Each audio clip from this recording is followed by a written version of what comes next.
aware how thick of fact and content it is. What, me or the... Your books. Your books are very, very dense on content and fact. Do you know absolutely everything off by heart, that you stand up there and can recite the dates and absolutely everything on all the research you've done? Well, yeah. I mean, you know, when I'm talking, I don't have a script. I don't work from a script. I just talk and it comes. And the other thing is, if you forget something, it doesn't matter.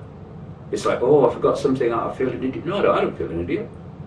I mean, they'll like what I do, or they won't like what I do, or they'll be somewhere in between. Either way, the sun comes up tomorrow, you know. That's a wonderful attitude to have. I think if everybody can embrace that, we'd all be a lot better off, truly. Yeah, and also not being attached to how it's received, because if you are attached to how it's received, on one level you are saying that the only good outcome is that people agree with what you're saying. Well, it's their right to disagree, it's their right to reject it. And once I've opened my mouth and the words are gone, how they're received is none of my business. It's the business of the people that are hearing it. I'm not trying to persuade anybody of anything. If I was, I would be just someone else standing up on a stage saying, I have all the answers, if you don't believe me, you're wrong. We're drowning in those people. I don't want to be another one.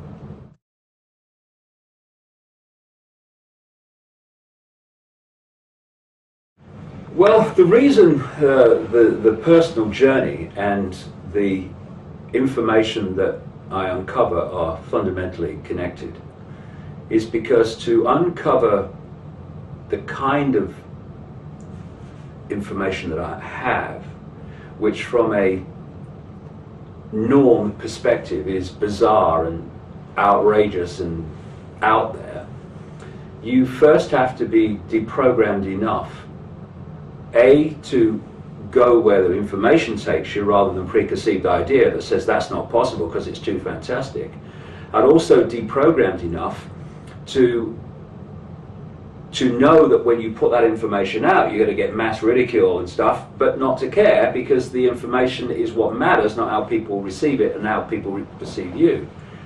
And what I can see now, looking back, is how my journey, and it's not just me, it's everybody, how my journey of personal deprogramming, of unlearning what we're programmed to believe, and what I uncover are fundamentally connected, because we are consciousness, we are infinite consciousness, we are all that is, has been, and ever will be. And what we're doing is having an experience within this tiny frequency range called visible light. What happens, because of the way the control system's set up, we are pressured from the moment we come from the womb to identify self with the vehicle, the body-mind, and forget that we are consciousness having an experience through the body-mind of this reality. It's a bit like sitting at the computer and going on the internet and then becoming the computer instead of the person sitting at the desk observing the internet through the computer. And it's this fundamental misunderstanding, programmed, encouraged, pressured misunderstanding of self-identity, of self, that holds humanity in servitude, going through its, quote, life, believing that it's its name, it's its job, it's its family, it's its race, it's its religion, when they're all just experiences. Because I would say this, we talk about incarnating, which gives the feeling of coming into something. We don't come into something. And then when we die, we go out. Well, these are all kind of illusions. That we as consciousness, who we really are, we don't go anywhere. We look through the telescope lens and observe this reality as an experience. Because, like I say, if I'm going on the internet, I can't just sit here and go on the internet. I need a conduit, I need an interface to experience the internet, and we call that a computer. Well, consciousness experiencing this virtual reality, which is what it is, quite provable fact, needs an interface, and it is the body-mind, right?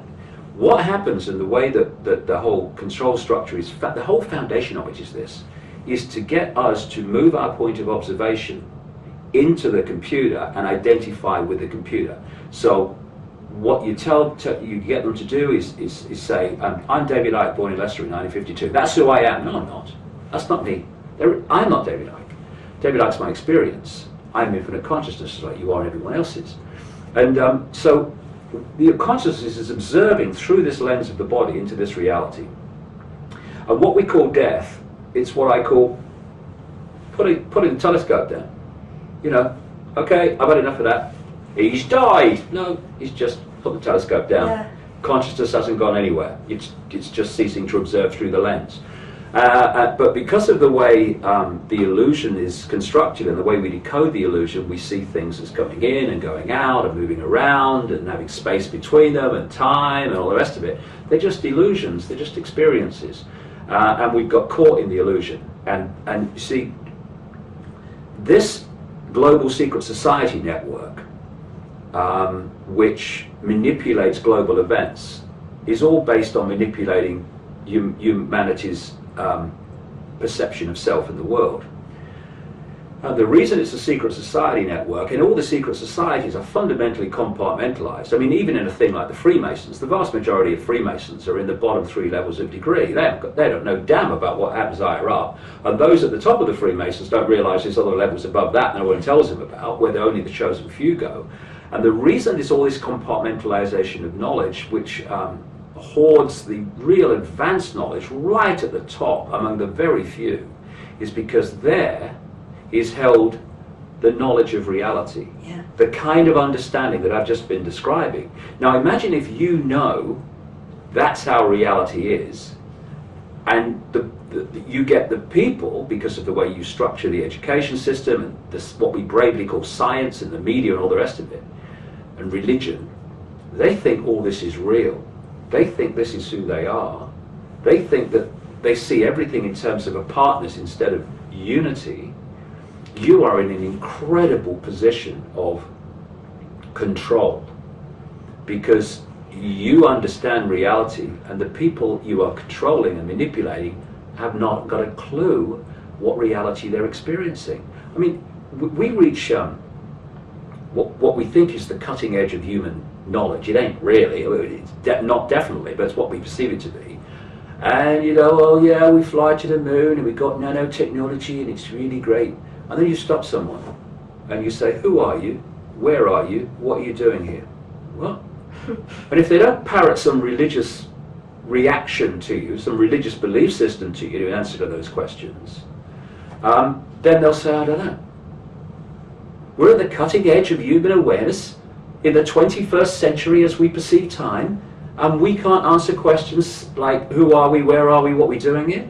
What's going on? But the reason that vast numbers of people can't do that is because the control system is structured so that from cradle to grave that knowledge is kept from them, and the ability to expand consciousness and access their knowledge that way is suppressed and suppressed and suppressed and suppressed. But what's brilliant now is that this control system is losing control. It may seem to be getting more control with more legislation and more police imposition and militarization of the police and more data, more surveillance. Yeah, in the play-out world it seems to have more control. What it's losing control of is the fundamental foundation of its control, and that is the sense of human perception that we are what they tell us we are, instead of understanding what we really are.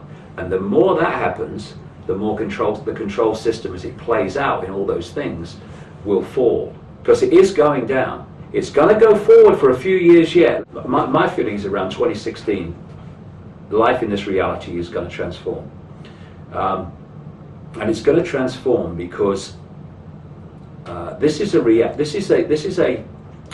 virtual reality, quite provable fact. You know, in the Matrix where Neo says, within a computer program, this isn't real. And Morpheus says, well, what is real? Yes, yes. If you're talking about what you can see, touch, taste, hear, feel, whatever, then real is just electrical signals interpreted by your brain, and that's all it is. You know, this reality seems to be outside of us. It only exists in here. Yeah. And then you can get deeper and you think, exist in where? And so what our reality is doing, or what this body computer is doing at this interface, is taking vibrational information encoded in light, encoded in the photons of light. It's turning it into electrical information, same information, different form, passing it to the brain. The brain's decoding that information into what is a holographic, illusory 3D world that appears to be solid. And because it's illusory, you can start to see why quantum physics has this bewildering contradiction between the fact that they say the world is made up of atoms, this solid world, and yet they know that atoms have no solidity. Huh? How can that be? There is no contradiction. Atoms are not solid because they're not creating a solid world, because the world ain't solid, it's a construct. Because we get caught in this idea that everything's real, then those that know it's not real are in, like I say, a fundamental position of power and control. And this virtual reality that I'm describing, whereby we are taking information, just information, and turning it into an apparent reality, this virtual reality is much bigger than we are currently decoding, because the part of the virtual reality that we decode is visible light, which is so tiny it's ridiculous. There is vast areas, like 95 and more % of this universe, this virtual reality universe, that they call dark matter, dark energy, and various other names, that are not dark at all. If you went into those realms of reality, it wouldn't be pitch black. They only call it dark because it's outside of what we call visible light. If we were in those areas of dark energy, we'd still be able to see it would be a reality, because we'd be coding it into that reality. And we once, I'm absolutely convinced as I've looked at this, we once, before an intervention, which is behind this control system, used to decode a much greater frequency range of this virtual reality universe. You know, in China, they can't access vast amounts of the internet because it's firewalled off by the authorities, right? Yeah.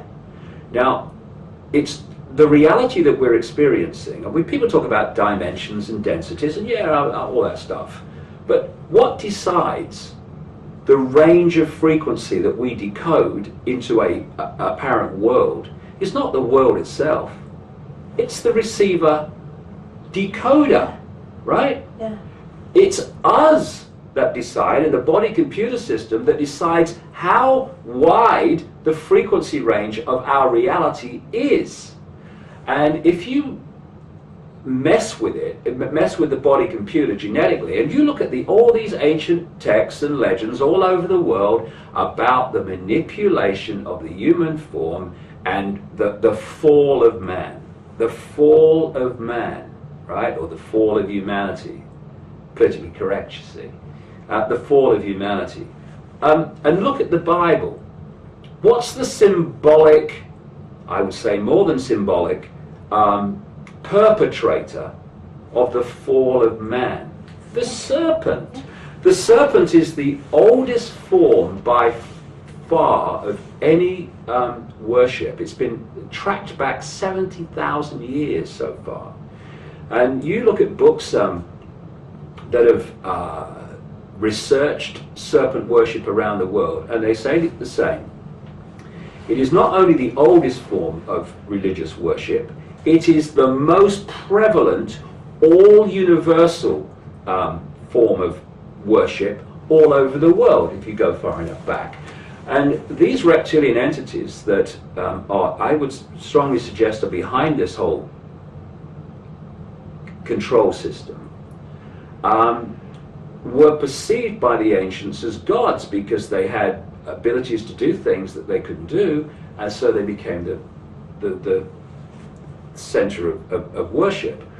And what I suggest, and I'm writing a new book at the moment, which is, if people think what I've written so far is like far out and are crazy, well, they should read this bugger. I'm not talking about the content at the moment because there's a few dots. I want to bring it all out as one unit. But I've realized how they've done this very clearly.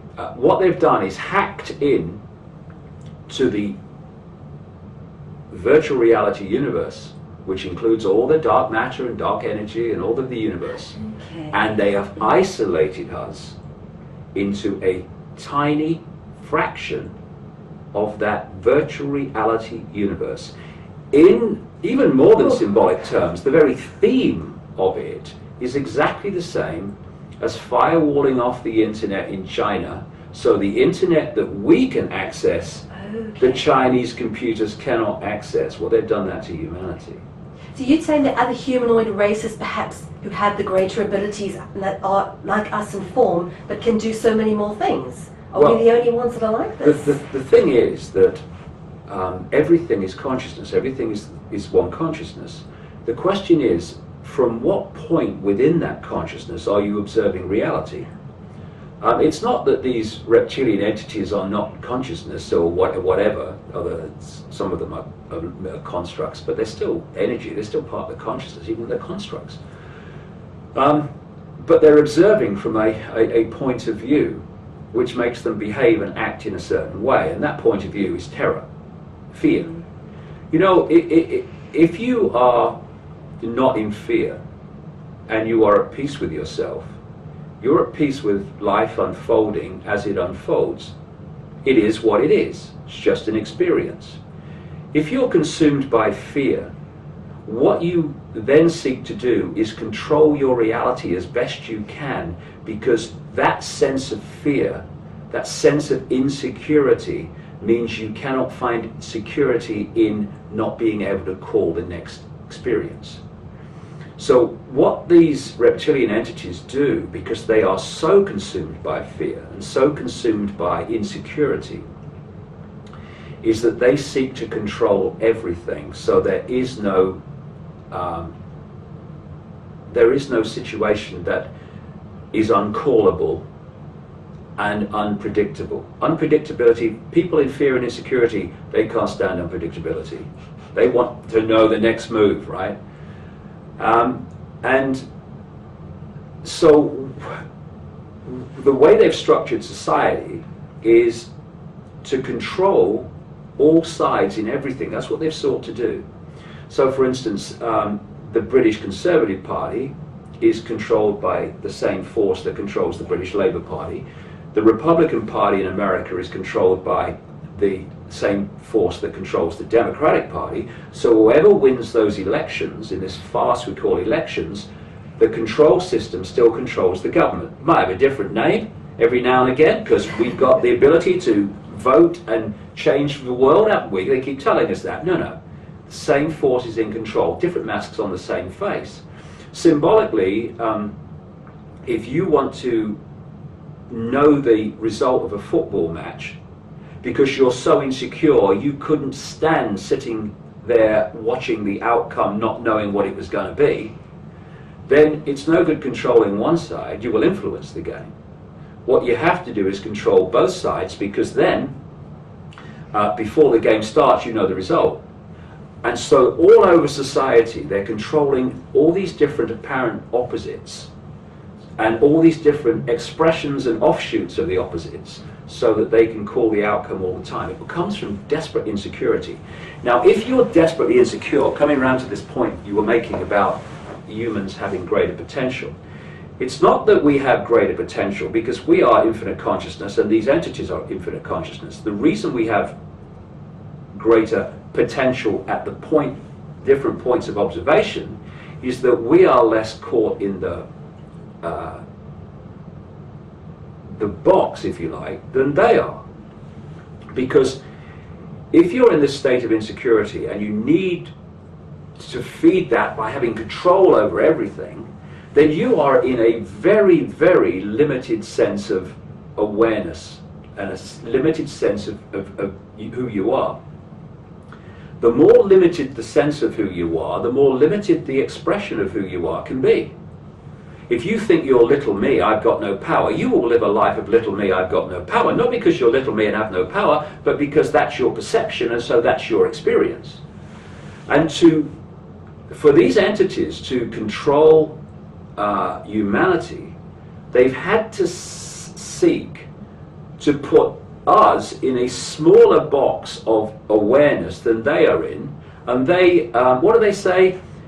In the land of the blind, the one-eyed man is king, right? So they're in this box of insecurity and fear and disconnection from the full magnitude of who they are.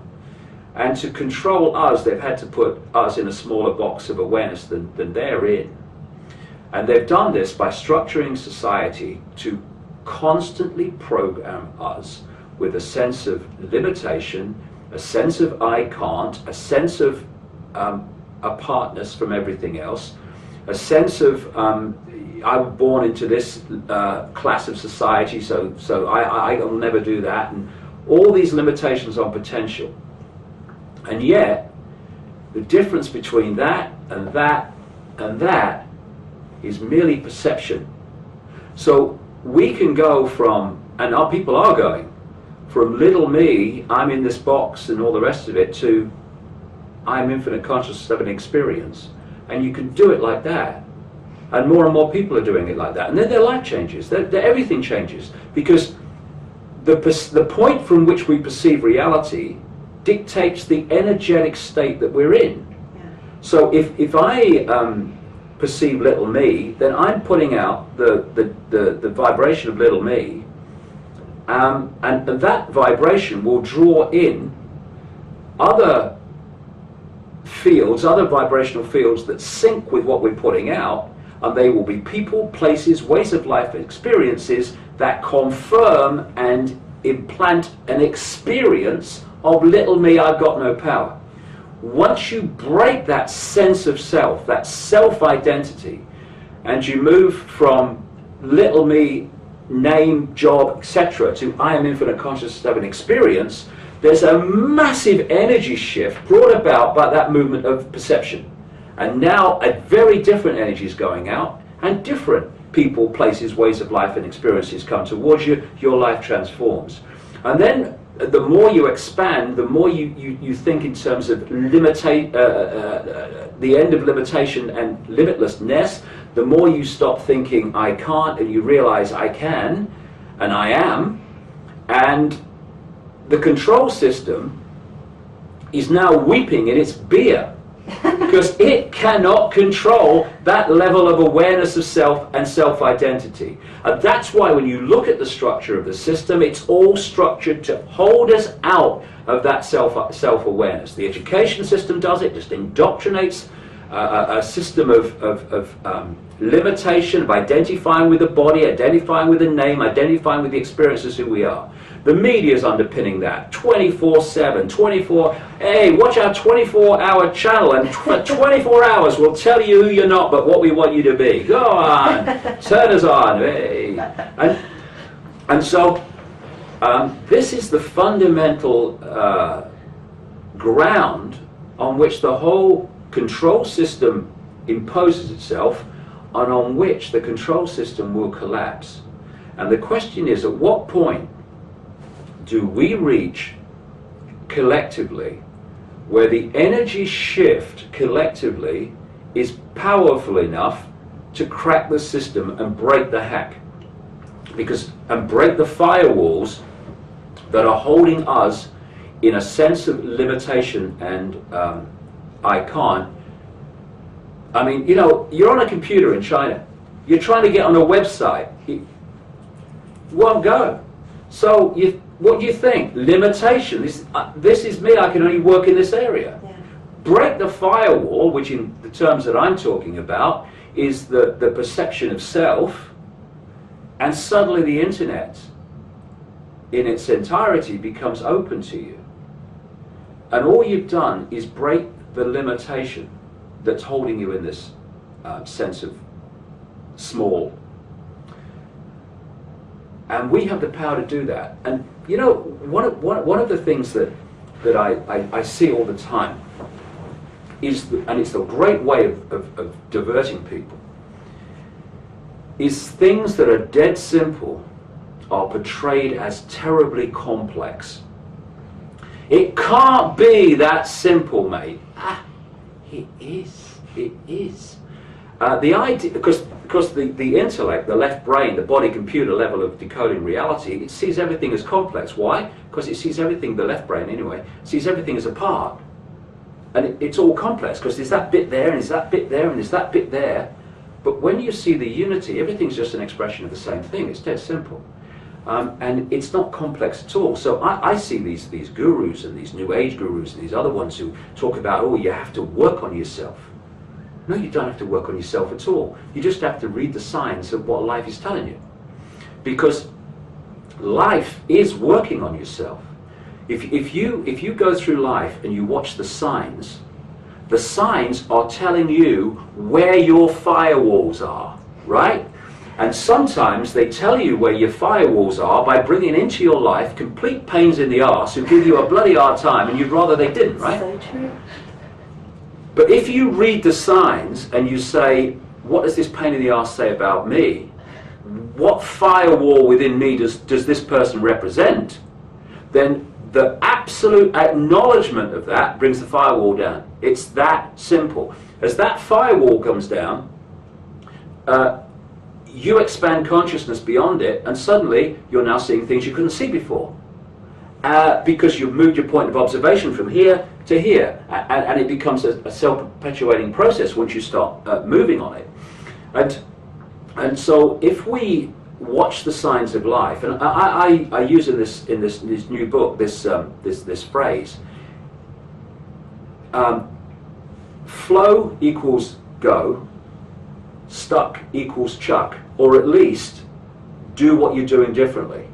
Because life is meant to flow. Life ain't supposed to be a bitch and then you die.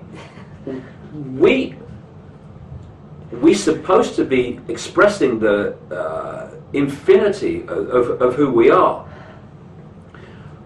What happens is when we get caught in the program and sense of limitation, we put blocks on everybody thing.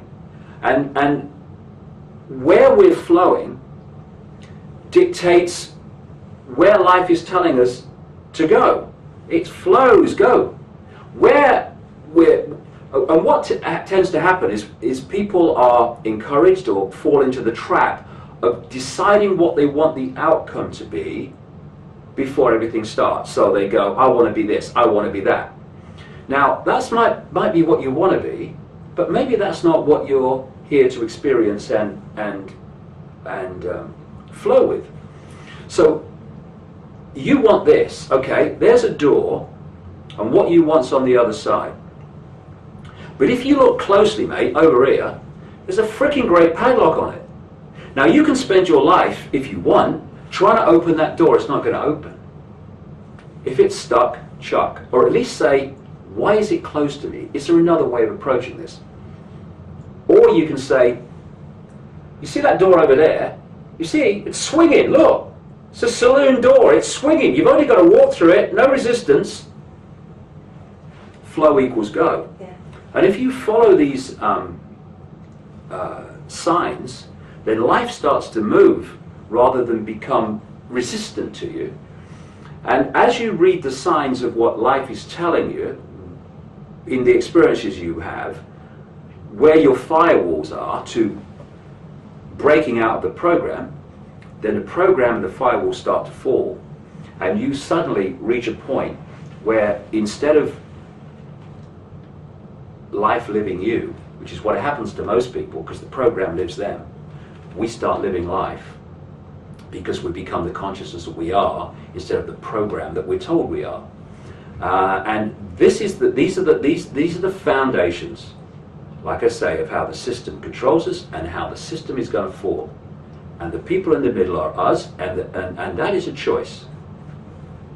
Are we going to stay in the program and acquiesce to these, juvenile bloody control freaks? Or are we going to express our true consciousness and let them have an experience and see where their firewalls are. So have you ever investigated the link between Jim Morrison's Lizard King and the reptilians? Was Morrison an MK Ultra? Perhaps his father was in the military. Do you know anything about that?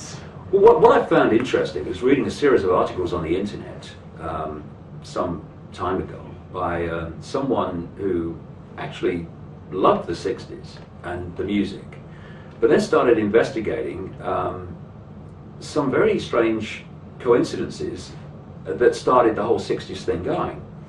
And that was how many key figures that were instrumental in it turned out to be the children of military officers and intelligence officers in America, right? And when Kennedy was assassinated, Lyndon Johnson came in, and one of the reasons they assassinated Kennedy was they wanted to expand and massively advance the Vietnam War. But of course they needed an excuse for that. So when Lyndon Johnson came in, who was a total frontman for this network of families, he and the military concocted this plan whereby they would sail American ships into a place called the Gulf of Tonkin, and then they would try to entice the Vietnam, we call it Navy, Vietnamese ships to fire on them, because they fired, the US fired first. What it seems to be, it turned out, is that the American ships fired and there was no response. So, you know, it kind of didn't work. So, okay, they never fired back. What do? We say they did, right? And so then it was said, oh, American shipping has naval shipping has come under fire in the Gulf of Tonkin. And what did Lyndon Johnson do? Immediately, we must expand our presence in Vietnam. We can't accept this. The sea captain, or the naval captain, in charge of that flotilla, involved in that scam of the Gulf of Tonkin, was Jim Morrison's father. No way. And this common theme that this guy's excellent research brought up made you think, well, hold on a second, there was more to the 60s. Well, I knew there was by then, but it gets deeper. There was more to the 60s and the way that manifested than would at first appear to be the case. Because this stuff, you know, oh, flowers and oh yeah, okay, put a flower in me gun, okay, right? But inside the gun, just behind the flower, is a bullet, okay? And I pull this trigger, no flower, okay? What they don't want is this balance point between awareness and streetwiseness. When I say awareness, I mean spirituality, for want of a word, and streetwiseness. We need both, because there's so many people that consider themselves spiritual who are so unstreetwise about the world. This control system plays them like a violin. You need this balance of both. And so when you look at the 1960s, on one level it seemed very nice, you know, oh, this, you know, love and light, and you hear it, yeah, okay, love and light, yeah, and? Okay, the control system's increasing all the time. More and more control. Love and light. Yeah, okay, so I said it's love and light. What's the answer to that? More love and light. And so it goes on. And, you know, for me, consciousness, first of all, in its balanced higher state, does not do fear. And it don't take shit either, right? And it doesn't run away from what we need to do to face something we desire to change. And I see in what we call spirituality so many examples of how what is called spirituality is just an excuse to escape from facing what we need to face. Oh, just love and light and everything will be fine. Well, actually it won't. What we need to do is to look this stuff in the face and not acquiesce to it, and do what is necessary to change what we don't like. Not to run away, because that is what a lot of this New Age stuff is about. I hear people say, "Whoa, in the New Age, we've got to overcome fear." And then the same people say, "That stuff that Icke talks about is frightening people, he should stop." Well, I thought you'd overcome fear. What are you talking about? Right? Either you've overcome fear and you can face the stuff, see what's going on and let's deal with it, or you haven't overcome fear, in which case you're running away claiming that you've overcome fear. And it's, again, cognitive dissonance. It's lying to ourselves. I've overcome fear.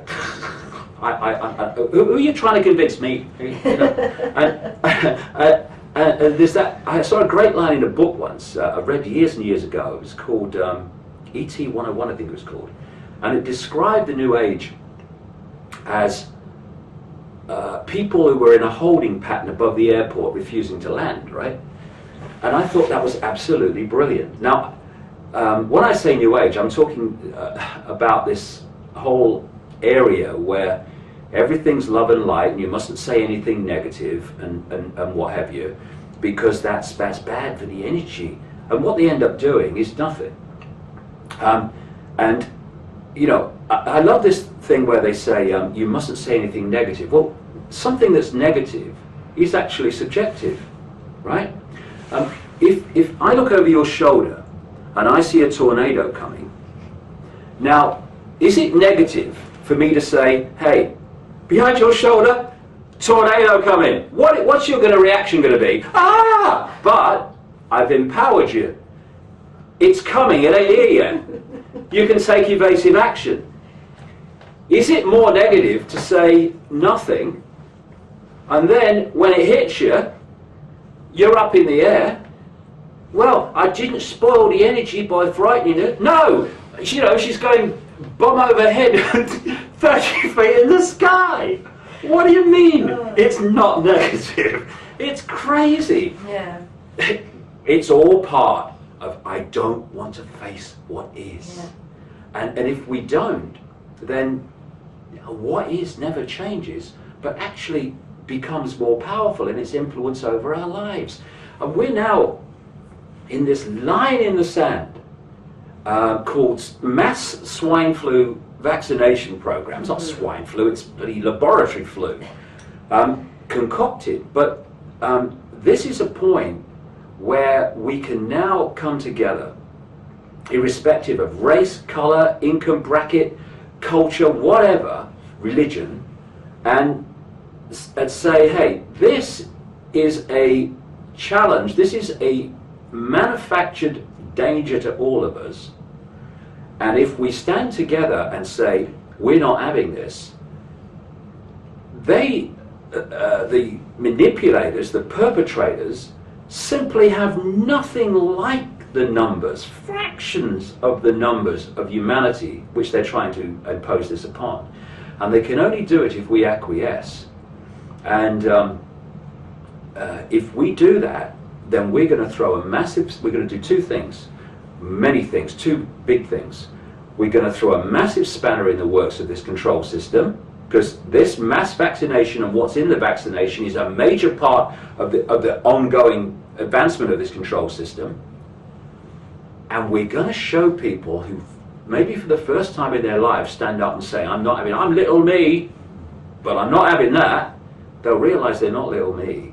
And they do have the power to influence and control their own reality, but only if they take it. So this whole swine flu thing, which is coming up very fast, is a wonderful opportunity for people to realize who've not thought about it before, that they have the power to stop this far, far from all-powerful control system. I mean, the control system is there because we're holding it together. We're holding it up. We have people in administration of the system in dark suits. We have people in imposition and enforcement of the control system in uniforms who haven't got a clue what the control system is designed to do. They don't realize that their children and grandchildren are in its sights as well, and that every day they are administering into reality and enforcing upon people the control system that is designed to ensnare their own families. So those people too crucially need to see this information so that they can have a word with themselves and say, how do I look my children in the eye and my grandchildren in the eye a few, I say years, it's not that, sometime in the future, near future, and have to explain to them how me, their dad, granddad, grandma, mother, actually played a fundamental role in imposing upon them the system that now controls every area of their lives, including their thoughts, because that's the idea. And if people don't want to have to face that question and that realization that that's what they've done, then they need to start opening their minds and opening their eyes and seeing what they're doing. Because my question is, what the hell are you doing? Imposing a fascist global state upon your own families. If you don't care about anyone else and you care about your families, well, ask yourself why you're doing it to your own family. And if those people can start to break ranks and say, sorry, I ain't doing this, then the system starts to collapse. Because you've got those that are administering and enforcing the system pulling the bricks out, and you've got the people that are supposed to be the targets refusing to acquiesce to it. These people are in desperate trouble then, desperate trouble. We still have the power, the overwhelming power to bring this system down. Let no one kid you that that's not true. We can use this swine flu vaccination imposition, horror, as the line in the sand where we come together and we start massively the process of doing that. And I tell you, if people don't do that now, they deserve what they get. They deserve what they get. And I tell you what, they're going to get it if they don't stand up now.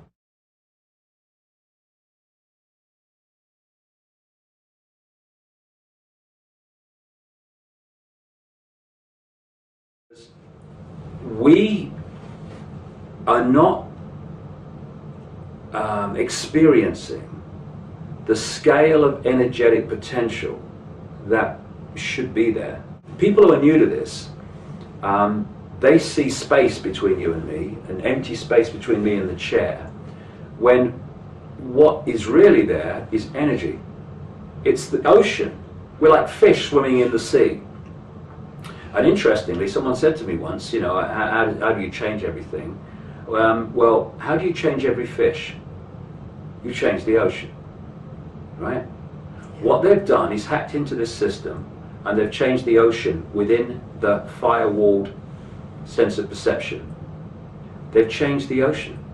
They've limited the potential that is normally within the energy that we operate in, the sea, the ocean, the energetic sea.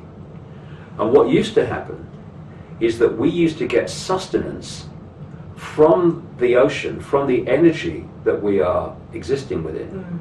And this interaction used to give us sustenance in everything we needed. And what does that mean? No one has to kill anyone to survive. The schism, as I call it, what happened was that because the energy that we are existing within the hack, within the firewall, is nothing like as powerful as it was before, and will be again, by the way, there was an energy deficit between the energy we needed and the energy that was available, and also the way the body was manipulated made it more difficult to absorb energy. And so that energy deficit was made up by consuming energy in another way. Food, as we perceive food. Once that energy deficit was necessary, the law of the wild came in. Because now animals were killing animals to make up the energy deficit that wasn't there before. Humans were killing animals to make up the energy deficit that wasn't there before. Suddenly we're in a totally different world, where dog eat dog, where survival of the fittest and all this stuff. It completely changed our reality. And when this firewall breaks, it's going to break, then we're going to, it can't break too quickly because, you know, the energy change would be such it blows away because of the energy, the vibrational shift would be so great. So it has to be done in a coordinated way. But there are forces at work that are in the process of doing that. I mean, forces beyond human bodies that are in the process of doing that, working with and through people within this reality, or what we call within this reality. And this is what I suggest is we're heading towards in terms of something like around 2016, when this shift starts to take place, this firewall starts to break, and our perception of reality will transform, and also the energetic state that we are existing in will start to move. And we won't have to eat food anymore. Oh. We won't. The animals will not have to kill other animals anymore, because that is not the way it was meant to be. That's the way it has been manipulated to be, because of the state of awareness, for want of a word, awareness, of that which has imposed this sub-reality upon us. And the question then comes, unless there is some force, and there ain't, forcing consciousness to come experience this reality, then we're experiencing this reality in all its apparent limitations and challenges at this point because we chose to. Signs of life. Reading the signs of life. So here's a big, big sign of life. Why, when I'm infinite consciousness, all that is, has been, and ever will be, why is my point of awareness now where I am? Within this reality, experiencing what I'm experiencing. You're experiencing what you're experiencing. Everyone else is experiencing what they're experiencing. Why us now? Why? Because we chose to be here. So forget the fact that you're Charlie Jones working down the bank, or Ethel working down the store. No. That's your experience up to this point. Now, let's read the signs of life. We're here now for a reason. What is that reason? The reason is because at this massive point of change, we came to play a part in making it happen as smoothly as possible, and bringing down this control system, breaking up the firewall of, oh dear, crikey, that's better. I am who I am, and I was before this perception hacker took over my sense of self. That's what we're here to do. And it's challenging and all the rest of it, but the more we come from the perspective of I am consciousness, having the experience rather than being the experience, the easier it will be. Because what's the worst that can happen? People said to me over the years, aren't you frightened that someone will kill you? Well, let's go back to that analogy. I'm infinite consciousness looking through a lens called the physical body, experiencing this reality. Someone kills my lens. And I go from trying to work it out to infinite consciousness with infinite possibility. I'm terrified. Oh, they might do that, but if I know I'm infinite consciousness, I'm in control of the bloody lens, and I'm in control of the experience. So they ain't going to take me out. You know why? They bloody can't. They only can if I enter their vibrational perception realm where they can connect with me. If I don't enter their perception realm, therefore their vibrational realm, they cannot make a vibrational contact with me. And not just me, I'm not, Jesus, another kind of construct, I have to say, to control people. Sorry if you're Christian, but it's a provable fact. If they can't control or connect with me vibrationally, because my point of observation is not been pulled into where they're at, then they cannot make a holographic connection with me. Therefore, they cannot take me out of this reality by destroying my holographic vehicle. And that's the same for everybody. And that's why it's so important to them to pull people's perception and therefore vibrational state into their stadium, because they can make contact vibrationally with those people, and therefore they can physically affect them. When you withdraw from that, never the twain shall meet. Can radio A take out radio B when they're on different wavelengths? Not a chance. That's why they can't take me out. And they won't. because they can't. And anyone else that will simply make the choice of withdrawing from their vibrational reality. Opinion on indigo children, and did we choose, is there certain soul groups that have chosen to come here at a specific time, like as a kind of mission to help facilitate this change? Well, I think that there's no a doubt that choices have been made to unpick the lock on the prison door. Yeah. So we've chosen to come into this reality, like before we were born? Is that what you're saying? We actually made this conscious choice to come here? We weren't born. We weren't born. The telescope was born. The lens was born. Then we looked through it. I love it. You know what I mean? I love it, I love it. It's a completely different way of looking at reality. Absolutely. I wasn't born. The lens that I'm experiencing this reality through was born. So what we call, indigo children are consciousness, and I think there's some that indigo is a bit, sometimes exaggerated. But are there people, especially now, as we're reaching this point of this transformation? Are they now coming in or looking through the lens and experiencing and interacting with this by choice? Absolutely. I mean, is there someone holding a gun to their head and saying, look through that bloody telescope and do as you're told? No, it's choice, because it's about perception. And I can look here at a brick and I can have a certain view of reality. And then I can start walking backwards from the brick, and I see the brick's a house. And I see the house is in a street. And I'm going up the hill, and now I'm seeing the streets in a town, and the town's in a country, and the country's in a world. And it's the planet. Oh, and now it's a solar system, and now it's a universe. Now, from there, we're staring at the brick at close range. Different point of perception. Looking through the lens, being aware of reality beyond the lens. So decisions are made by this, and we then try to work them out from this level. I think there was a line in The Matrix, what about free will was the theme, and it was, you mean I don't have a choice? And the comeback was, you've already made your choice. What you have to do now is understand it. So this is the choice.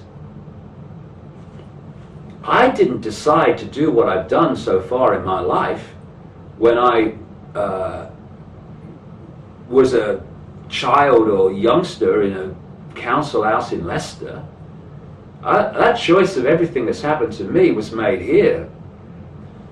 Now I need to understand why I made that choice. Why did I make the choice to go through mass ridicule in Britain in the early 90s? I now understand that choice. It set me free. It broke and smashed and dismantled all those firewalls of limitation, of fearing what other people thought of me. That's what it did. Again, it's reading the signs of life, which I mentioned earlier. This is all part of the same thing. Not do I have choice, but why did I make the choices that have put me here? And again, it's the science of life. And if you understand why you made the choice to experience what you're experiencing, then you start to control your life. You start to live life instead of letting life live you, as I've said. And so we have made choices here to be where we are now, okay? Let's now understand why we made that choice. Why are we here now when all this is happening? Because we've come to change what is happening. So let's bloody do it and get on with it, and then have a bloody beer. I think there is a depopulation agenda because of what I talked about earlier, which is numbers. Yeah. 7 billion people is one hell of a number to control in an ongoing way. And what these controllers want is a population big enough to serve them, but not too big enough to overwhelm them. And at the moment, we have the numbers within this reality that would make it very difficult to control, impossible to control by the few, if enough of those numbers became aware of what the game is. And that's the idea. In terms of taking people off the planet, yeah, there probably are. There are many things going on that we don't know about. But I tell you what, we're fast heading to that point where we bloody well do know about them. And you know, what's come to me through various means in the last few months, because I'm not sitting on the top of the mountain saying I've got all the answers. You're asking me questions? Well, bloody hell, I've got loads. I'll let you have a few, see if you can help me with them. But a lot of questions of how do they do it, I now know how they do it. And knowing how they do it means you can know how you can stop them doing it, and that's where I'm heading. And it's a very exciting time. I mean, you know, I've been on this journey a long time, but I have never been more energized, more enthused, more fired up with enthusiasm than I am now, because the light at the end of the tunnel turns out not to be an oncoming train. Thank God for that. Good news, mate. You know what, David, it's so true. You have no idea how much your work is awakening people. It's growing with such momentum, honestly. It's been incredible. I just wanted to know if you knew anything about when the rug is going to be ripped out from the fake US economy, what is going on there, because that's imminent, isn't it? Well, yeah, if we're coming down to the 5 cents level of this, it is imminent, because what we're seeing now appears to be confident, arrogant, cocksure people imposing their will upon humanity. What we're actually seeing is panic-stricken, frightened little people who are desperate to impose this control system as fast as possible, because they know there's, within our reality, what we call a timescale. And so they are behind the timescale. And so to pull it up, they are preparing to throw everything, the kitchen sink and the plug, at humanity, which is why we need backbone, we need calmness, we need not to react with violence, we need not to react with panic, and we need to draw this line in the sand and say, here no further under any circumstances. Because first of all, they're going to throw the swine flu vaccination at us, and because of its effect on the immune system, and through nanotechnology, microchips, perception, and many other things, and also spreading the virus so that they can then say we need more vaccination to spread stop the virus which we're spreading in the vaccination. I mean, you couldn't make it up.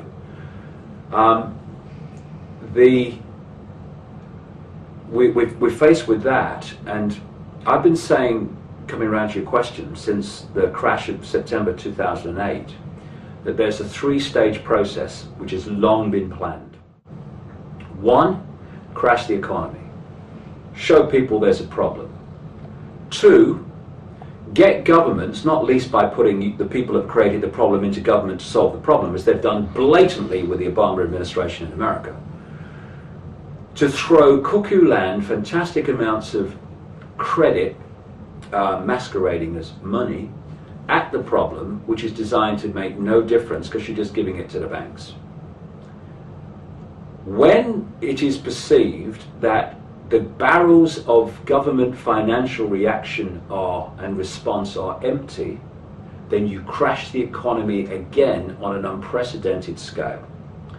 At which point, governments will no longer have the ability to respond in any way, even in an effective way, like throwing credit at the banks. And then the idea is the banking cartel, which has manufactured the problem, then offers the solution. And the solution will be a complete restructuring of global finance with a world central bank that would dictate to the financial institutions of every country. What they really want, not necessarily they'll get it immediately, but where they're heading is a single electronic currency and no cash and no separate currencies, controlled by the World Central Bank, i.e. them. And as people react in fear and in anger at what is happening, you use that as an excuse to fill the streets with the military to impose martial law and fascist tyranny, with the excuses we have to stop the rioting. I'll tell you an interesting story. And this will be happening all over the world, but it's very, very appropriate to what I'm talking about. In 2008, early 2008, I got a letter from a traffic warden in Britain. And traffic wardens, for those around the world who won't be aware of it, their job was simply giving parking tickets for people that have parked illegally or have overstayed their time in a car park or street parking. That was it. End of story. And then, the reason this guy wrote to me, he said, he read my book, so he became kind of aware that there was something to be looked at. He said, I've had a strange experience. He said, my boss called me in, and he said, he gave me 3 cards. One was a card that gave the traffic warden the authority to be a traffic warden, fair enough. The second one was what they call in Britain the pace card. This is the card carrying the words that police officers have to say when they're arresting somebody. You do not have to say anything, but anything you do not say, and all this stuff. So his thought then, why am I getting this? I give tickets for parking. The third card he was given was authority to go into private property without permission. He's a traffic warden. So he says to his boss, what's all this about? And he said, I don't know, I've been told to give them to people, take them home, leave them until further notice. A few days later, he's with a group of traffic wardens outside a police station in his county, and an old police friend of his walked out of the police station and chatted away, made conversation with these traffic wardens, and then called his friend across, the traffic warden who wrote to me, and said, I'm going to tell you something. And he said 4 or 5 times, but you mustn't tell anybody. He said, I've got a job in this county, and there's someone like me in every other county of Britain. And our job is to prepare for a coming war. Now, because of compartmentalization, and there is a war coming, they won a 3rd World War as well. I know it's bad news, but that's what we're here to experience, and we're going to sort it, okay? It's going to be a challenge, we're going to sort it. I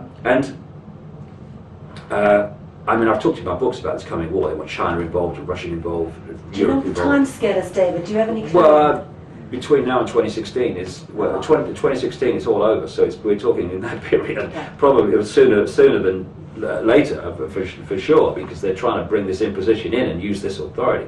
Because I mean, just very quickly, just pausing on that story, why did they want a world war? Why did they want the First World War? Because the First World War changed the face of the world and centralized power in a way it never was before. Second World War imposed it even more. What they want is a world government and a world army imposing the will of the world government. Third World War, the only way to stop this is to have a world government with its own army and no national armies that will stop war. We have got our control system. Just a coincidence, mind. So that's what the war thing's about. But through compartmentalization, they're not going to tell these people who they've got organising what this guy, police officer, was talking about. They're going to say it's a war, but it's swine flu vaccination and it's an economic. They're not going to say all that. Danger of it getting out. These are just pawns. It's a war.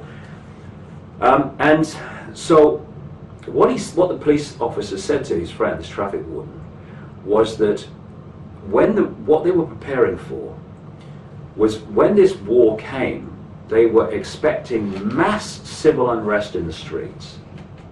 Now that could be about swine flu, mandatory vaccination, it could be about the economic collapse and everything, or a combination of it as well. And he said, the reason you've been given these cards is because we and the military, police and the military, are going to be focused on reacting to this mass public rebellion, and you, traffic wardens, CCTV operators, private security guards and firms, etc., are going to be brought forward to do the jobs that we're currently doing. Within days of him contacting me, the government announced they were changing the name of traffic wardens from traffic wardens to civil enforcement officers, and they were going to be given more powers of the police. Nothing like it's intended yet, but more powers of the police. They've now introduced, about 4 months after he contacted me, this was about August time, was it, something like that, in 2008, the British government announced they were going to introduce a new kind of person called an accredited person. These were private security guards, CCTV operators, and other people in other uniformed professions who were going to be given the powers of police to stop people and all the rest of it, which is, again, nothing like is intended, but it's the start. And what we've then got in America, you've got these hundreds of thousands of troops that are being, permission is being sought to have them through this domestic military operation in America called NORTHCOM, Northern Command, which was introduced as a result of the engineered attacks of 9/11, were engineered from within the borders of the United States and other places too, not least Mossad in Israel. And which is the Rothschild intelligence operation, nothing to do with Jewish people. Rothschilds couldn't give a damn about Jewish people. They've been hanging the Jewish masses out for bloody, as long as the Rothschilds have existed. Israel is Rothschild land, nothing to do with Jewish people. They're just the pawns. And if they understand that and start to understand it, they'll cease to be mercilessly manipulated by the Rothschilds and start to see what is actually the game. And Mossad is the Rothschild intelligence operation, which is why it turns up all the time in things like 9/11 and other what they call false flag engineered events, which they then blame on other people, who they can then target, countries they can target. Like Afghanistan, blame the attacks of 9/11 on the Taliban and Bin Laden, which was a CIA frontman who was brought into Afghanistan to front up the resistance to the invasion by the Soviet Union of Afghanistan years ago. And then if you can pin the rap on them in the public mind, you can justify the invasion of Afghanistan. And all this is being orchestrated through intelligence agencies like the CIA, the National Security Agency in America, British intelligence, Mossad, all of which are different masks on the face called the Rothschilds, who are at the center of this web of manipulation. So, because of 9/11, what I call problem, reaction, solution, create the problem, get the reaction from the public, fear, do something, offer the solution, change the face of the world by the war on terrorism and surveillance and control to protect us from terrorists, that would justify, after 9/11, the creation of Northern Command, NORTHCOM, in America, which is a domestic military operation to protect the homeland. And this is the organization that is planning to police American domestic society with the military in a police state. And they are there in the same way that the traffic warden was told that the military and the police in Britain, and it will be the same in every country, are preparing for this coming war. In other words, to meet this resistance. So in America, you've got the NORTHCOM operation and FEMA, the Federal Emergency Management Agency, etc., that is working with NORTHCOM, sitting there waiting to do the same in America and put the military on the streets to meet the resistance and the rebellion of the people when they start to realize what the game is. So all this is all waiting, bubbling away, And that's why I'm saying we're about to head in to the eye of the storm. We're heading into a real challenging time when we are going to face great challenge but also great opportunity. And what we mustn't do, I would suggest, is violently riot, because of the military control systems in place waiting to be played. If people violently riot, then it's like saying, I've got all the aces here because I've got all the numbers and far more numbers than the controlling force has. But what I'm going to do is I'm going to violently riot, and what I'm going to do therefore is I'm going to hand you all the bloody aces for you to say, we have to put the military on the streets, we have to do this, and we have to do that because of all this rioting. We don't need to riot. If you are standing there holding up this control structure, which is what we are, administering it, enforcing it through uniformed professions and acquiescing to it as the mass of the people, you don't have to riot to bring the frickin' system down. You have to stop cooperating with it. Boom, gone. No violence necessary. And that's what we need to understand, because there are going to be agent provocateurs who are being put out there in numbers to start the rioting, and if the unaware just lock into that, and this violence occurs in reaction to these things that are planned, then, like I say, the aces are going to be handed to the system. We need to be streetwise, canny, realize the points in the system which depend on us, and remove our acquiescence and remove our cooperation. If we don't cooperate, the system cannot function. That's the power. Not rioting violently, refusing to cooperate. And that is what will bring the system down. And we're at the point now where we need to start doing it very fast. We need to go from head in the sand to that guy in China looking the tank in the eye very, very quickly. But we can do it. It's just a choice. Look at what they want to introduce, which is a world government, world central bank, world army, microchip population, world electronic currency. Look at the techniques they use to get there. Oh, at a surveillance society, microchip people. Look at the techniques, the two main techniques they get there. Problem, reaction, solution. Create the problem, get someone else to be blamed for it, tell a fake story of the problem to the public, get them to either say do something or accept that changes are necessary because of the problem, and then change society in the way you want it changed, like 9/11, etc. And the other one is the totalitarian tiptoe, as I call it, where you're at A, you know you're going to Z, but don't go in too big a leap, although the leaps are getting bigger because it's moving on. Just go in steps towards where you know it's going. Those three coordinates, if people understand them, suddenly allow people to see the world in a different way. So what is coming is a series of problems, and because they want global solutions, they need global problems. So what we're going to see is a series of global problems to which they will offer global solutions, which will be this structure I've just described, including the surveillance and control and microchips. So we're going to see global economic collapse. We're going to see this pandemic, which is a global problem manufactured to, well, it's not even a problem, but they'll make it worse than it has been, so that they can have a global solution, which is the mass vaccination of the whole the population. They want to cause devastation and chaos among global currencies so that they can justify the single currency, the electronic currency, and they want global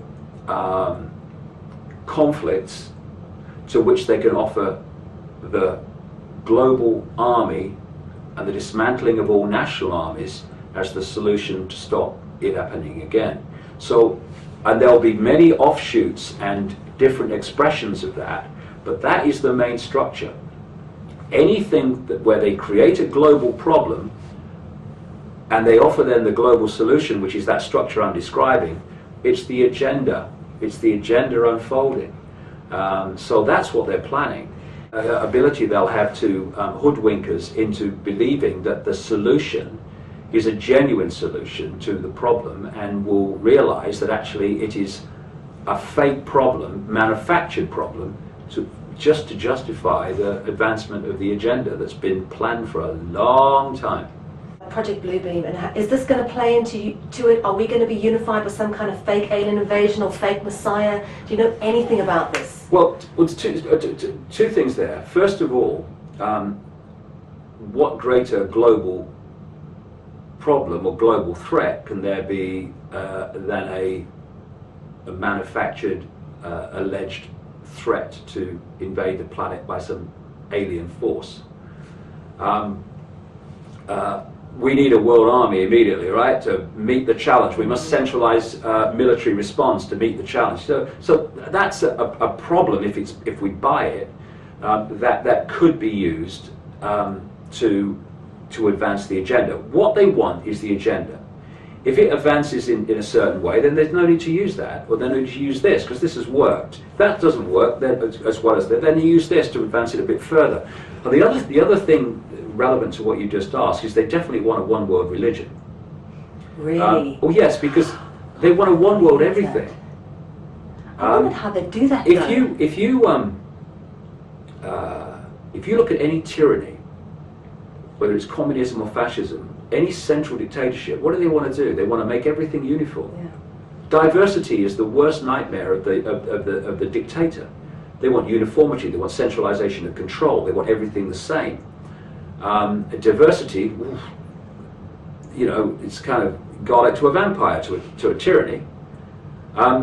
So they don't want, even in the end, and this is not like it's all going to happen on Tuesday about 2 o'clock in the afternoon. This is an ongoing thing that they're picking this off. They don't want even different religious belief systems, even though the religions were created by this control system anyway, and as I talked at length in my talks and in my books, you know, Islam and Christianity and Judaism and Hinduism, they might seem to express themselves in different ways, but you go back, they all come from the same point. I mean, you know, so they're just ways of holding people in a limited sense of belief and self, and to play off against each other to divide and rule. But they want to go a step beyond that and just amalgamate these religions into a one-world religion. And so you're going to see the religions undermined. I mean, Christianity and religions like that have been a stupendously effective control mechanism. But you're now seeing Christianity being undermined, particularly in America, because they're now moving to a stage in this where they want to play out the final cards. To do that, they need to break up and seek to destroy anything that holds people together. They don't want structures that hold people together. So they're breaking up countries by bringing down borders to bring in unfettered immigration. And what that immigration is about is not to benefit the immigrants. They're just pawns in the game as much as the people that in the countries that they're immigrating into. It is to break up a sense of nationhood. And I'm saying this for the point of view that I don't come from a point of nationhood. I'm infinite consciousness. You know, I had to be born in somewhere on a piece of land, or I would have drowned. So I was born in Britain. So they call me British. I don't recognise that. I'm infinite consciousness. I've been experienced as someone in a vehicle, in a lens, born in Britain. So I'm not coming from a nationalistic point of view at all. But if we're going to be streetwise, and we're going to look at this from a wider perspective, is to ask why they're doing it. Because it's not to benefit the immigrants, they couldn't give a damn. It's not to benefit the people in the country, they couldn't give a damn. It is to break up a sense of unity, a sense of belonging. And so when you open borders and people pour into a country, that original sense of unity, of culture, starts to break up, because it's diluted. And this breaks down the resistance to your nation actually ceasing to exist, because that's what they want. In the European Union, for instance, they don't want nations. They want the European Union of regions. They want to break up Britain into regions, France into regions, the whole of the European Union into regions. Why? Because you're de-unifying any unification of response to the edifice of power at the center of the European Union. They want to do the same in the Americas and elsewhere around the world in other unions. So they are seeking to dismantle any unifying force. It might be a unifying force that has served them this far, but for the next stage, it can be a resistance, a point of resistance. No, we're not having our nation destroyed. No, you're not destroying our religion and all the rest of it. And we're going to come together as Christians. We're going to come together as Muslims. Anything that says come together, they want to destroy. So all these religions, individual religions, are now being targeted. Any unifying force, any grouping of nation and all this stuff that could bring people together in any unified response, they're targeting them because they want to break people up into a mass of individuals that are not unified in any response. And that is because that will make the next stage, moving to that central global level of control and structure, much easier to impose than if there were these resistance forces like, you know, you're trying to destroy our religion, you're against our religion, what you're doing is against our religion, all that stuff, so we're going to, in a unified way, respond to this and resist this. They don't want that.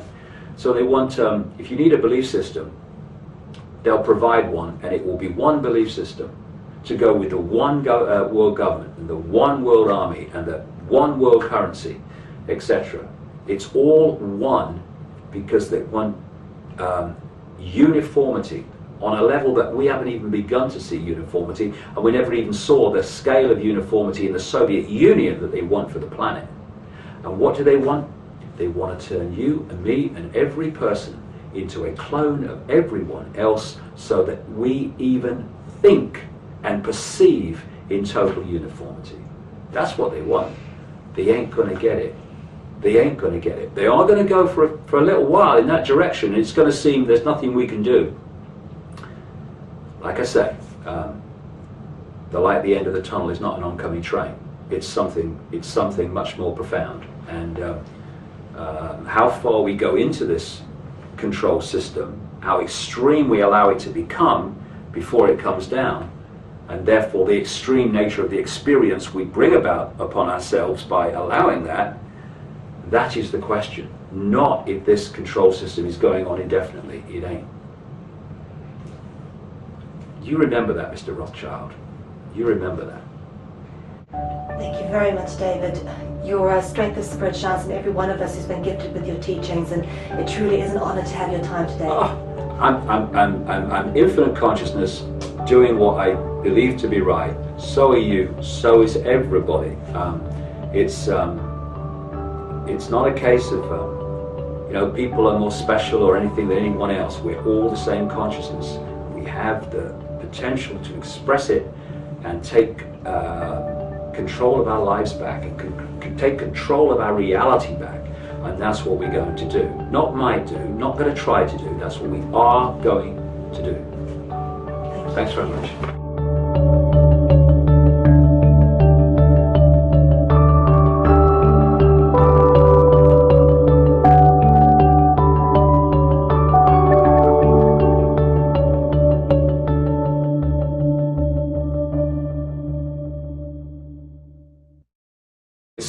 Quote life, believing that it's its name, it's its job, it's its family, it's its race, it's its religion, when they're all just experiences. Because I would say this, we talk about incarnating, yeah, which gives the feeling of coming into something. We don't come into something, and then when we die, we go out. Well, these are all kind of illusions that we as consciousness, who we really are, we don't go anywhere. we look through the telescope lens and observe this reality as an experience. Because, like I say, if I'm going on the internet, I can't just sit here and go on the internet. I need a conduit. I need an interface to experience the internet, and we call that a computer. Well, consciousness experiencing this virtual reality, which is what it is, quite provable fact, needs an interface, and it is the body-mind, right? What happens in the way that the whole control structure is, the whole foundation of it is this, is to get us to move our point of observation into the computer and identify with the computer. So what you you get them to do is say, I'm David Icke, born in Leicester in 1952. That's who I am. No, I'm not. That's not me. I'm not David Icke. David Icke's my experience. I'm infinite consciousness, like you are and everyone else is. And so the consciousness is observing through this lens of the body into this reality. And what we call death, it's what I call putting the telescope down. You know, okay, I've had enough of that. He's died. No, he's just put the telescope down. Yeah. Consciousness hasn't gone anywhere. It's just ceasing to observe through the lens. But because of the way the illusion is constructed and the way we decode the illusion, we see things as coming in and going out and moving around and having space between them and time and all the rest of it. They're just illusions. They're just experiences. And we've got caught in the illusion. And you see, this global secret society network, which manipulates global events, is all based on manipulating humanity's perception of self in the world. The reason it's a secret society network, and all the secret societies are fundamentally compartmentalized. I mean, even in a thing like the Freemasons, the vast majority of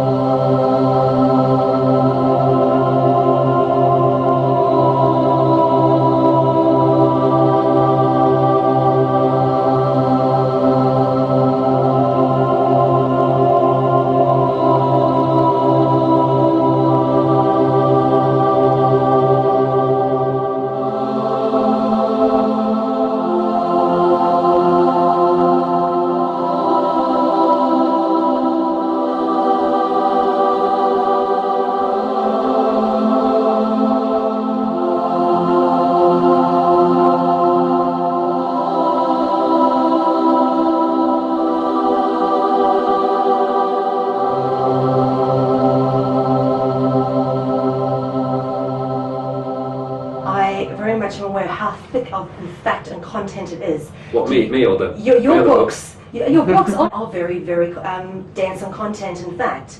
Do you know absolutely everything off by heart, that you stand up there and can recite the dates and absolutely everything on all the research you've done? Well, yeah. I mean, you know, when I'm talking, I don't have a script. I don't work from a script. Yeah. I just talk and it comes. And the other thing is, if you forget something, it doesn't matter. It's like, oh, I forgot something. I feel an idiot. No, I don't feel an idiot. I mean, they'll like what I do, or they won't like what I do, or they'll be somewhere in between. Either way, the sun comes up tomorrow, you know. That's a wonderful attitude to have. I think if everybody can embrace that, we'd all be a lot better off, truly. Yeah, and also not being attached to how it's received, because if you are attached to how it's received, on one level you are saying that the only good outcome is that people agree with what you're saying. Well, it's their right to disagree, it's their right to reject it. And once I've opened my mouth and the words are gone, how they're received is none of my business. It's the business of the people that are hearing it. I'm not trying to persuade anybody of anything. If I was, I would be just someone else standing up on a stage saying, I have all the answers, if you don't believe me, you're wrong. We're drowning in those people. I don't want to be another one.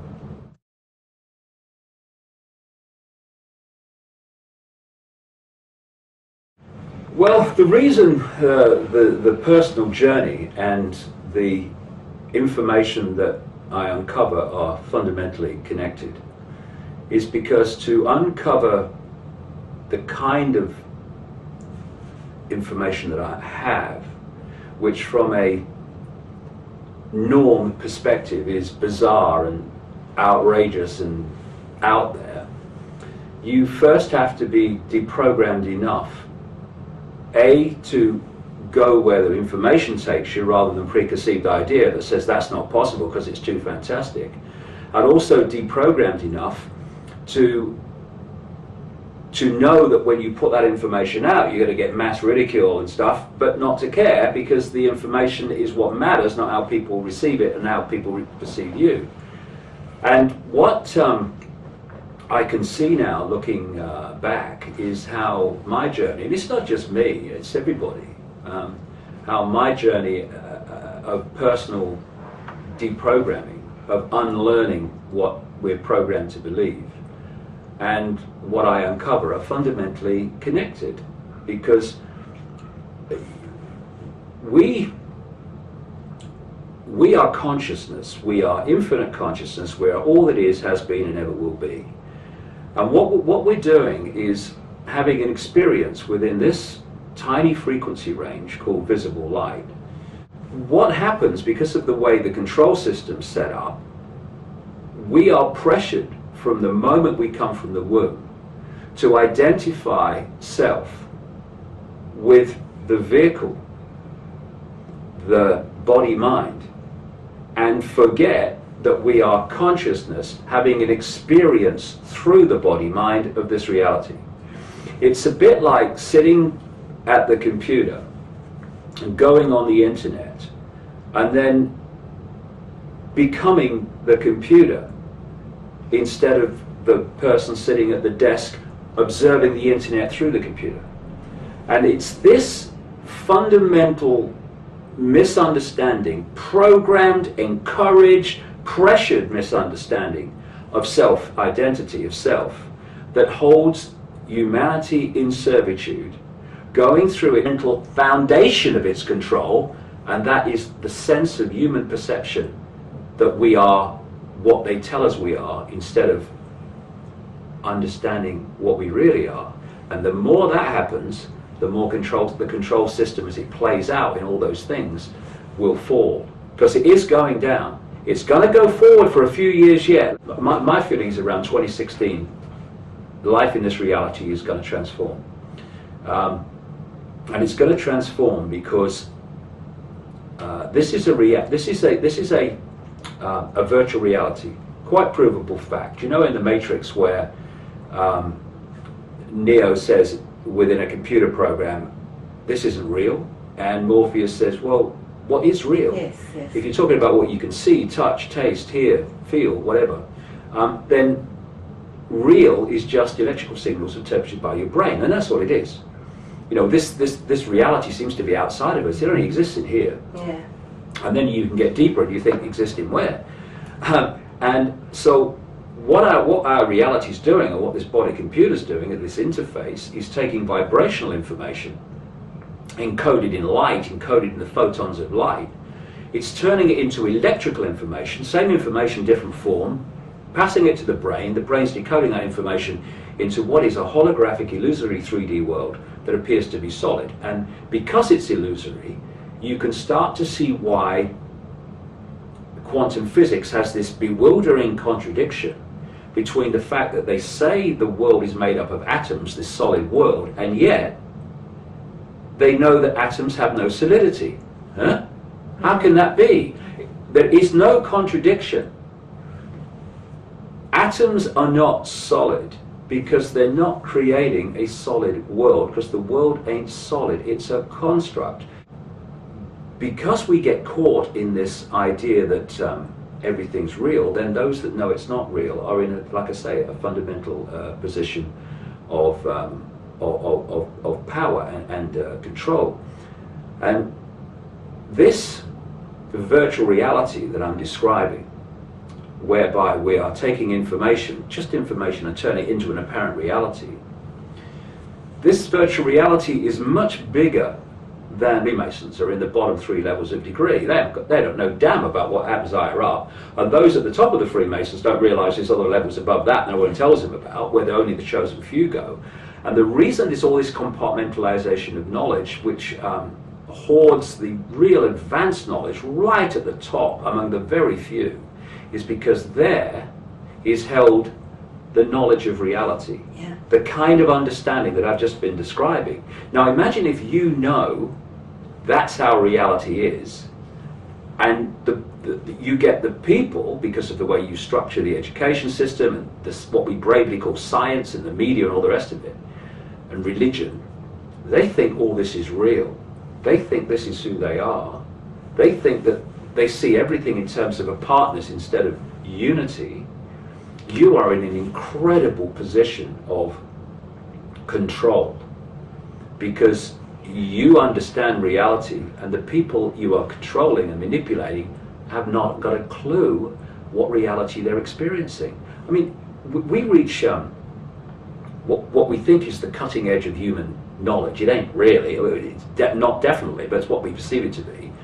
And you know, oh yeah, we fly to the moon and we got nanotechnology and it's really great. And then you stop someone and you say, who are you? Where are you? What are you doing here? What? And if they don't parrot some religious reaction to you, some religious belief system to you in answer to those questions, then they'll say, I don't know. We're at the cutting edge of human awareness in the 21st century as we perceive time, and we can't answer questions like, who are we, where are we, what are we doing here? What's going on? But the reason that vast numbers of people can't do that is because the control system is structured so that from cradle to grave that knowledge is kept from them, and the ability to expand consciousness and access their knowledge that way is suppressed and suppressed and suppressed and suppressed. But what's brilliant now is that this control system is losing control. It may seem to be getting more control with more legislation and more police imposition and militarization of the police and more data, more surveillance. Yeah, in the play-out world it seems to have more control. What it's losing control of is the fundamental